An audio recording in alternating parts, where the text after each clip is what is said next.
আমরা এখানে এসেছি, এটা আমার একটা এক্সটেন্ডেড ফ্যামিলি, সাউথ চব্বিশ পরগনা এবং টেবিল টেনিস এই পরিবারটা আমার একদম নিজের পরিবারের মতো। আর প্রথমে আমি ধন্যবাদ দিতে চাই যে এত সুন্দর একটা গ্যাদারিং আজকে আমাকে রাখা হয়েছে, আমার ভীষণ ভালো লাগছে। স্পেশালি আমি খুব এক্সাইটেড প্রবীর জেঠু এখানে দেখি, আমার ভীষণ ভালো লাগছে।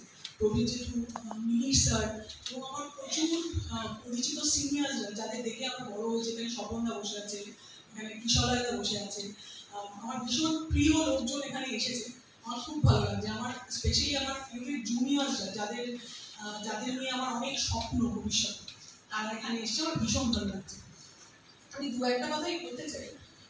আমি এটাই বলতে চাই যে সবার আগে টেবিল টেনিসে আমাদের মিহির স্যারের যা কন্ট্রিবিউশন আমাদের বাংলা টেবিল টেনিসে, সেটা আমরা শত কথা বললেও আমার মনে হয় সেটা খুব কম। উনি এত বছর থেকে, ওভার দ্য ইয়ার্স, আমি ছোট থেকে দেখে যাচ্ছি, মানে উনি যে নিঃস্বার্থভাবে বাংলা টেবিল টেনিসকে কন্টিনিউয়াসলি শুধু দিয়ে যাচ্ছে, সেটাকে আমরা কখনো ডিনাই করতে পারি না। এবং একটি মানে শুধুমাত্র একটি এলাকা না, অবশ্যই নৈহাটি নিশ্চয়ই ওই জায়গাটার মানে মর্মটাই বলতে গেছে। ওই জায়গাটার আমার মনে হয় যে অস্তিত্ব এবং ওখানকার মানুষের যে জীবিকা এবং লাইফ, তা আমার মনে হয় একটি মাত্র লোকের জন্য পুরো মানে চেঞ্জ হয়ে গেছে। তাদের জীবনের ভিশন বলুন আর সব কিছু বলুন, তারা নতুন করে বাঁচতে শিখেছে, স্বপ্ন দেখতে শিখেছে, পুরো জিনিসটাই হয়েছে একটি মানুষের জন্য। এবং আমি মনে করি আমার শুধুমাত্র সুদীর্ঘা বা ঐহিকা নয়, এরকম বহু হাজারে হাজারে বাচ্চা এবং তাদের পরিবার, সবাই আমরা প্রত্যেকে মানে টেবিল টেনিস ফ্যামিলি, পুরো ফ্র্যাটার্নিটি আমার কাছে কৃতজ্ঞ থাকা উচিত যে কাজটা উনি শুরু করেছেন এত বছর আগে, আর যেটা এখনো উনি চালিয়ে যাচ্ছেন। ইনফ্যাক্ট ওনার রিটায়ারমেন্টের পরেও উনি ওনার পিএফ এর, আমি যেটা দেখি বা শুনি, ওনার পিএফ এর সমস্ত কিছু দিয়ে উনি যে একাডেমি শুরু করেছেন এবং সেখানে যে বাচ্চাদের প্রশিক্ষণ দিয়ে চলেছেন, একের পর এক জেনারেশন ওখান থেকে উঠে যাচ্ছে, মানে এটা দেখেই মানে আমার মনে হয় আমরা ডেফিনেটলি ওনাকে দেখে শিখছি এবং শিখবো ভবিষ্যতে। আর অবশ্যই প্রবীর জেঠু যে কথাগুলো বললো, আমি এটা বলতে চাই যে কোনো ভিশন না থাকলে হয়তো যেটা কথাগুলো আমরা সব বুঝতে পারলাম না, কিন্তু আমি যেটুকু আমার ছোট থেকে ছিল, আমি জানি ওনার ভিশনটা কি। এখন হয়তো ওনার আরো বয়স হয়েছে, আমি জানি না আপনারা ওনার কথাটা কতটা বুঝেছেন। আমি সেই ছোট থেকে জানি ওনার একটা স্বপ্ন একাডেমি। শুনতে খুব ছোট মনে হয়, আর একাডেমি কি, বেসিক্যালি ওনার আইডিয়াটা হলো যে একটা এমন জায়গা হবে বা এমন অনেকগুলো জায়গা হবে আমাদের দেশ এবং আমাদের রাজ্যে, যেখানে বাচ্চারা এমন প্রশিক্ষণ পাবে যে সেখান থেকে তারা গিয়ে চায়নার মতন দেশকে আস্তে আস্তে হারাতে পারে। মানে ওনার বেসিক আইডিয়াটা হলো তাই। আপনি যদি ভেবে দেখেন যে সেই ভিশনটা যদি উনি তখন না দেখতেন, তাহলে আজকে এই স্বপ্নগুলো কিন্তু পূর্ণ হওয়ার মানে পূর্ণ হতো না।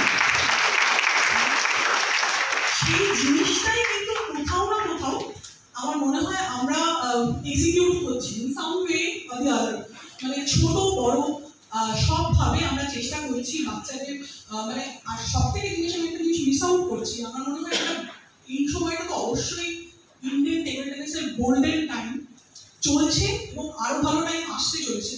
তার একটা বড় কারণ হচ্ছে অবশ্যই মিহির স্যারদের মতন আমাদের যত সিনিয়র কোচেসদের রয়েছে তাদের কন্ট্রিবিউশন, প্লাস আমাদের যত এই স্বপনরা, কিশোরদা এবং আরো এরকম প্রচুর এক্স সিনিয়র প্লেয়ার্স রয়েছে যারা এগিয়ে এসে তাদের এক্সপিরিয়েন্স, নলেজ এবং সবকিছু শেয়ার করছে আমাদের নেক্সট জেনারেশনের সাথে, এবং সেটা মানে পরিমাণ অনেক বেশি, মানে পাড়ায় পাড়ায়, ক্লাবে ক্লাবে, এবং যে যার মতন করে পাচ্ছে তার মতন করে বেস্ট এফার্ট দিয়ে চেষ্টা করছে।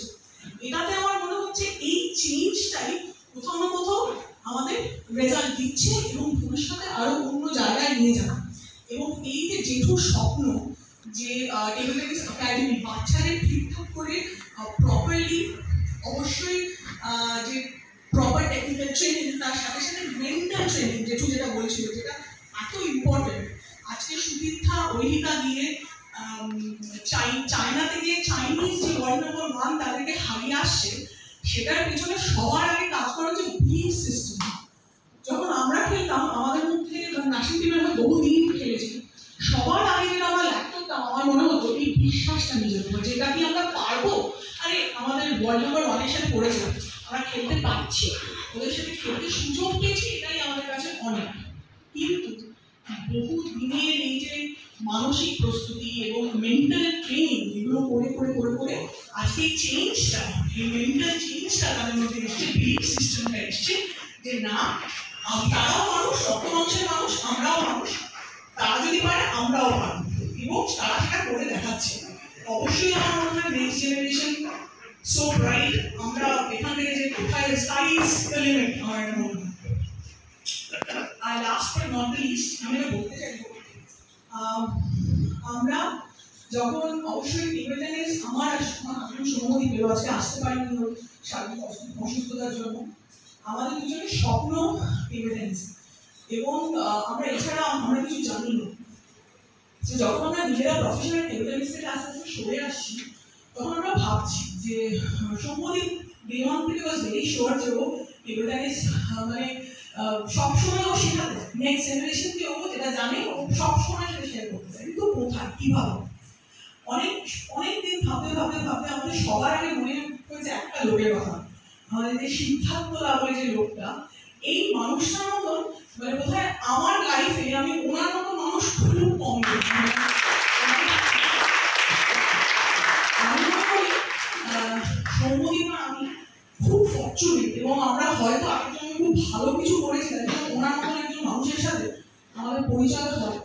এবং ওনার সান্নিধ্যে এসে আমরা যাদবপুরের মতন একটা জায়গায় সৌম্যদীপ 3টে টেবিলে ওর কোচিংয়ের জার্নি শুরু করে, এবং সেইখান থেকে যেরকম এক্স্যাক্টলি মিনিস্টার যেরকম তিলে তিলে তিলে তিলে ওনার ছোট জায়গাটা একটা জায়গায় নিয়ে আসে দিনের পর দিনের পরিশ্রমে, সেরকম সৌম্যদীপ আর সিদ্ধার্থদারও অনেক স্বপ্ন, অনেক স্ট্রাগল, অবশ্যই ফাইন্যান্সিয়াল দিকটা আর বলছি না, সেটা তো একটা বডি করে করে করে এই ছোট্ট জায়গা থেকে আজকে সেই বাচ্চারা বাইরে যাচ্ছে এবং তারা চাইনিজদের হারাচ্ছে এবং প্রচুর মেয়েদের দেশে